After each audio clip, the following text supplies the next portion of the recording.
This happened around Christmas. I live alone with my daughter in a rather secluded and heavily wooded area. We only have a handful of neighbors, mostly people that live in cottage type of houses like us. I work from home, so I only leave the property to drop off or pick up my daughter, and of course for groceries and stuff like that. Not much goes on in the area, which is why I allow my daughter to play in the woods with her friends nearby. As long as she comes home before the curfew I set out for her. One evening, however, something went wrong. My daughter wasn't answering my calls or texts. I was worried as hell after the recent snowfall. I suspected her and her friends were just trying to push their luck with the curfew. I sat out on the front porch, half pissed off and half worried to death, waiting for her to come home. "Hey, you're late." "I know, Dad. I'm sorry. I just lost track of time." "How do you lose track of the sun?" "Well, actually, we were inside mostly." "Inside? Whose house was it?" "I want to know who to call." "It wasn't anyone's house." "Then where were you?" "You're not going to believe me, but we found a real-life gingerbread house in the woods. What, there was even a gingerbread man living inside it. We asked if we could play in his house, and he said we could, but only as his fairies. So, we dressed up as fairies and then played inside for like 3 hours. And during all this time, you didn't think to look at your phone even once.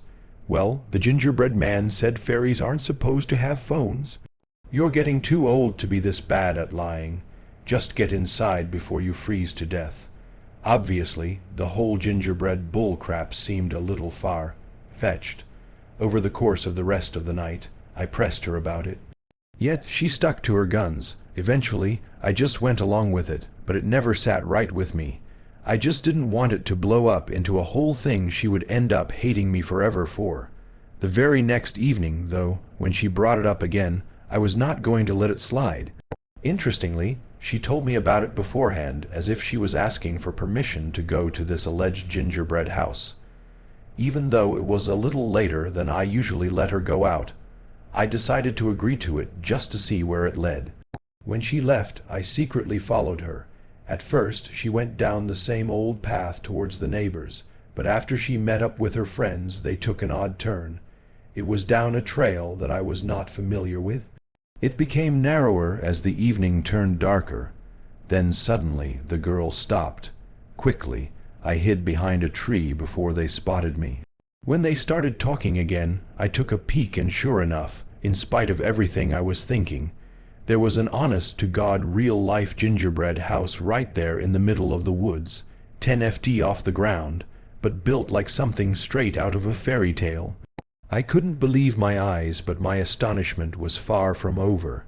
Standing up under the house, the girls dragged the box into the open. From it, they pulled out cheap fairy costumes and put them on. Then they started climbing up the ladder to the entrance. I couldn't get a good look at them from the ground, but someone opened the door for them. Then they disappeared inside. At this point, I was so freaked out. I felt like I didn't have a choice but to see what was going on in there. So, I got out from my hiding spot and started making my way up. As I climbed the ladder, I could hear the girls cheering and shrieking like they were playing.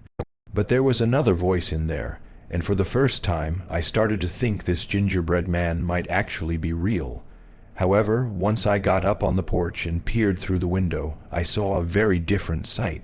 There was but one tiny room covered wall to wall in photos of girls just like my own. She and her friends were standing in the center of the room in their fairy outfits. Not standing, but posing for someone in the corner. And who else could it have been but a fat old man in a dingy gingerbread costume, taking pictures of them? When I realized what had truly been happening the whole time, I lost control and attacked the bastard. "You piece of stop, it's just pictures, that's I'll kill you." Once I exhausted myself, beating the brakes off that sick freak. I used my last remaining energy to restrain him until the police arrived. It only took them one look to know what was up. Then they arrested him. He was charged and convicted, but probably for only a fraction of the despicable things he did in that so-called gingerbread house. I'm glad that man's horrible trap is no longer endangering anyone, but I just wish it could have been stopped before my daughter got caught up in it. Till this day, I wish I could have kept her away from ever going in there. A secret gingerbread house deep in the forest sounds like something from a fairy tale, but investigators in Seattle say the one they found was anything but, now 56-year-old Daniel Wood faces charges of possession of content of young individuals. An employee for Washington's Natural Resources discovered bedding, food, and a large amount of disturbing explicit content in the treehouse cabin in the Baker Snoqualmie National Forest. This set off a month-long investigation that eventually led to Wood.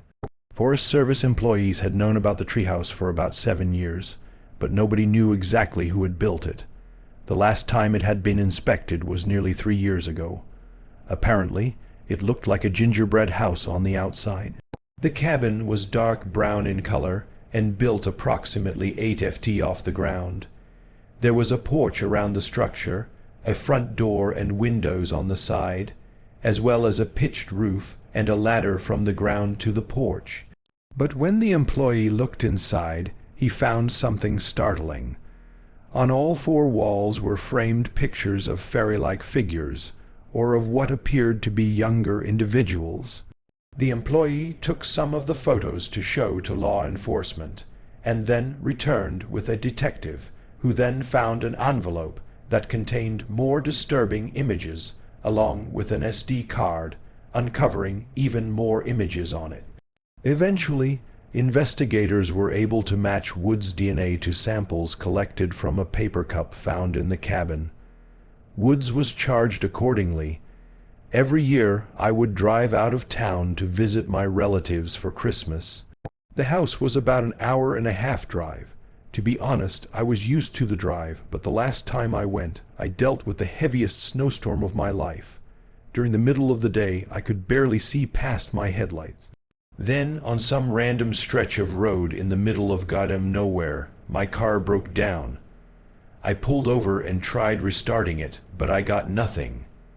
I stepped out and popped the hood open, but I couldn't see what was wrong. I didn't have any phone service either, and as long as I waited, nobody came down the road. Already running out of options, the sun began to set on me, and I became desperate as hell. I looked into the woods, searching for a driveway, a mailbox, anything. There was something out there, a faint flickering red and green light. I knew I could still reach it, so rather than risk freezing to death in my car overnight, I headed for the lights. Of course, they turned out to be deeper into the forest than I anticipated. It was too late to turn back, though, so I pressed forward. I sincerely hoped I was not heading for some empty industrial building, but when I finally came to a clearing, I was pleasantly surprised. In my hour of need, I had stumbled upon a gingerbread house. It was the nicest one I'd ever seen, as decorated as any miniature, but life-size, and there were lights on, too. Given how secluded an area I was in, it seemed like luck was on my side. With a numb, nearly frost-beaten smile, I knocked on the door. "Wow, I can't believe it. What do you want? I hope you don't mind me asking, but are you a real gingerbread man? Piss off. Wait, I'm sorry. That's not why I'm here. I need help, really. My car broke down on the road up there, and I'm freezing to death. I just need to borrow your phone or get a lift or anything you can do to help me. Please. You think people just do things for free out here?" "Well, no. I mean, I'll pay you if you want. I really need your help, all right. Here, that's all the cash I brought for my trip. $200. All right, get inside. Oh, thank you, but don't touch anything." The gingerbread man living in that house looked like the real thing, but he had none of the jolly attitude. Still, he let me into his house before I froze to death, albeit with some strict stipulations. I was allowed to sit by the fireplace and warm up, and that was it. Meanwhile, the gingerbread man made me hand over my keys, offering to go out and fix the car by himself. Understandably, I was hesitant to let go of my keys, but I figured since I was going to be alone in his house, it wouldn't make sense for him to steal my car. After stashing my money away, he went out in the snowstorm and started making his way to my car. At first, I obeyed the gingerbread man's rules. I sat by the fire and warmed up, but after some time I got nosy and decided to explore his house. I figured he was at my car, still figuring things out. Eventually, I could no longer resist the urge, so I got up and crept down the hallway. I wanted to peek behind its doors and uncover the secrets of this gingerbread house. If I didn't leave a trace, I could sit back down at the fireplace before the gingerbread man got back. I'm sorry. I thought I told you to stay put. Thanks for giving me an excuse to give you my candy cane, kill you, and make sure nobody ever finds out. Green heat. Every Christmas, I can't stop thinking about something that happened to me around this time of year. It's the most infuriatingly terrifying thing I have ever went through as a deputy. A life or death experience with a psychotic gingerbread man. I don't call him that because he had some obese obsession with cookies, or because his house was made of sugary cardboard. I call him that because of how he taunted us with that damn nursery rhyme. I'm the gingerbread man, catch me if you can. We've been after this guy for weeks. It was December, or as some people say, robbing season, so burglaries were up, but not like this. We had a string of devastating home invasions. Dozens of families and livelihoods destroyed, terrorized by a burglar who seemed to care more about traumatizing people than stealing their belongings for money. At one point we thought we had him cornered. We studied his habits, found a vacant home, staged it as the perfect bait. The second he broke into the property, the deputies on watch called us in. Half the force came to surround the house. I parked on the street corner just down the block near a patch of trees.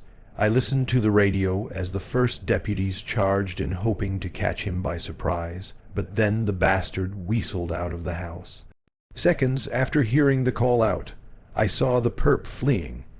He was headed for the woods, so I got out of my car and chased after him. I was the closest one to him and the faster runner on the force, so I caught up to him just as he cut in between the trees. I wasn't letting him out of my sight. I knew he'd been running for longer than I had, so I just had to wait for him to get winded. Then I had a chance. As soon as he started to slow up, I went through my options. I could shoot him, but even after what he'd done, did that make it okay for me to take his life? I could tase him, but if he remained a moving target, my chances of hitting him with a shock were even worse than with a bullet. Finally, when he got within arm's reach, I just grabbed him. I took hold of his elbow as it swung back and I yanked it. He tripped, fell into the snow, and I immediately crashed on top of him. I thought for sure I had him. I thought there was no way he had it in him to keep going. Stop, you're under arrest. I'm the gingerbread man. Catch me if you can. Suddenly, his arm slipped out of my hands, and that's when he started using my face as a punching bag. He attacked me with everything he had and even whipped me with some tree branches nearby. And then out of nowhere, the perp charged and immediately landed another hit, and then another until I staggered backwards, trying to regain my equilibrium. But the next thing I knew, he was on top of me. In an instant, the odds turned against my favor, and now I was struggling to keep him from doing me in for good. His hands went to my holster. I felt him pull at it, trying to get the gun out. I put both hands and everything I had to keep him from taking it. Finally, I heard the shouting and footsteps of the other deputies pursuing us. Back up. The perp heard it too, and he gave up on trying to take my gun. He gave one last smug look before getting off me and running deeper into the forest. Then, a moment later, the others arrived. Someone stopped to help me as the others remained in pursuit. While badly beaten, I was able to get to my feet and rejoin the search effort. After that, the evening continued to devolve. We chased after him, fighting through a maze of trees, and then the storm rolled in. The snow buried our boots, and the freezing wind froze us to our cores. Not even the helicopters, with their blinding spotlights, could catch a glimpse in the flurry of manic weather that hindered us. The bastard got away, and then to add insult to injury, he posted that infamous message on Facebook. "They call me the gingerbread man. Catch me if you can. I'm running as fast as I can." We were humiliated, but none worse than me. We mobilized even stronger as soon as the weather cleared. It took a few more days, but that bitter sting of a failed sting operation wouldn't let us rest until we caught him. At last we tracked him down to a sinister hideout, an occupied home, which he had broken into, but seemingly never left. We surmised he must still be hiding somewhere in there, lurking in some dark corner. With a chip on my shoulder, I was among the team that found him in the attic. There was nowhere for him to run then, and I wasn't alone either. In the face of our overwhelming numbers, he gave up without any more fighting. Yet he wouldn't stop smiling at me. I'll never forget that look on his face, the face of the gingerbread man.